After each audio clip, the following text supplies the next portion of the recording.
श्री भगवान कहते हैं, जो पुरुष कर्मफल का आश्रय न लेकर करने योग्य कर्म करता है वह सन्यासी और योगी है, न कि अग्नि या क्रियाओं का त्याग करने वाला। हे अर्जुन, जिसको सन्यास कहते हैं उसी को तुम योग जानो, क्योंकि संकल्पों का त्याग न करने वाला कोई भी पुरुष योगी नहीं होता। योग में स्थित होने की इच्छा वाले मुनि के लिए योग की प्राप्ति में कर्म करना ही कारण कहा जाता है, और योग में स्थित हो जाने पर उन संकल्पों का शांत हो जाना ही उसके कल्याण में कारण कहा जाता है। जिस काल में वह न तो इंद्रियों के भोगों में और न कर्मों में ही आसक्त होता है, उस काल में सभी संकल्पों के त्यागी पुरुष को योग में स्थित कहा जाता है। अपने विवेक युक्त मन द्वारा अपना इस भव सागर से उद्धार करे और अपने को अधोगति में न डाले, क्योंकि यह मनुष्य स्वयं ही अपना मित्र है और स्वयं ही अपना शत्रु है। जिस जीवात्मा द्वारा स्वयं मन को जीता हुआ है वह जीवात्मा स्वयं का मित्र है, और जिसके द्वारा अपना मन नहीं जीता गया है उसके लिए वह शत्रु के सदृश ही आचरण करता है। सर्दी गर्मी, सुखदायक और मान अपमान में जिसने स्वयं को जीता हुआ है, ऐसा पुरुष परमात्मा में सम्यक प्रकार से स्थित है। जो औपनिषदिक ज्ञान, आत्मा अनुभव रूपी विज्ञान से तृप्त है, विकार रहित है, इंद्रियों को जीत चुका है और जिसके लिए मिट्टी, पत्थर और स्वर्ण समान है, ऐसे योगी को युक्त कहा जाता है। सुहृद, मित्र, वैरी, उदासीन, मध्यस्थ, द्वेष्य, बंधु, धर्मात्मा और पापियों में भी समान भाव रखने वाला अत्यंत श्रेष्ठ है।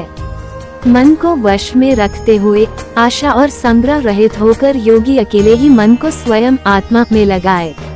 पवित्र स्थान में क्रमशः कुशा, मृग चर्म और वस्त्र से बने स्थिर आसन की स्थापना कर, जो न अधिक ऊंचा है और न अधिक नीचा। वहाँ मन को एकाग्र करके चित्त और इंद्रियों की क्रियाओं को वश में रखते हुए आसन पर बैठे और अंतःकरण की शुद्धि के लिए योग का अभ्यास करे। शरीर, सिर और गले को सीधा और स्थिर रखते हुए अपनी नासिका के अग्रभाग को देखते हुए और अन्य दिशाओं को न देखते हुए शांत मन वाला, भय रहित, ब्रह्मचारी के व्रत में स्थित, मन को संयम में रखते हुए योगी मुझ में चित्त वाला होकर स्थित रहे।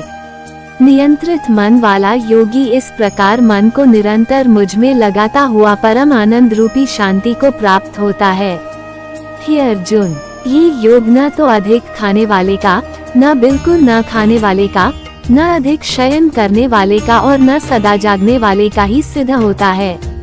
दुखों का नाश करने वाला ये योग सम्यक आहार विहार करने वाले का, कर्मों में सम्यक चेष्टा करने वाले का और सम्यक प्रकार से सोने और जागने वाले का ही सिद्ध होता है।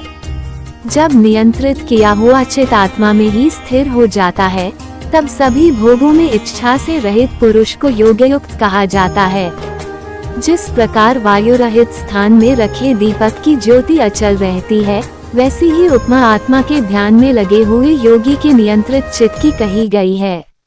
योग के अभ्यास से नियंत्रित चित्त जिस स्थिति में शांत हो जाता है और आत्मा के ध्यान द्वारा आत्मा को देखता हुआ स्वयं में ही संतुष्ट रहता है। इंद्रियों से परे केवल शुद्ध व सूक्ष्म बुद्धि द्वारा ग्रहण करने योग्य अनंत आनंद को अनुभव कर यह योगी आत्मा के स्वरूप से विचलित नहीं होता है। जिस लाभ को प्राप्त होकर उससे अधिक दूसरा कोई लाभ नहीं मानता और जिस स्थिति में योगी बड़े से बड़े दैख से भी दुखी नहीं होता, जिसे जानकर दैख रूपी संसार के संयोग से वियोग हो जाता है, उस योग नाम वाली स्थिति को जानना चाहिए। वह योग उत्साहयुक्त धीर चित्त से निश्चयपूर्वक करने योग्य है।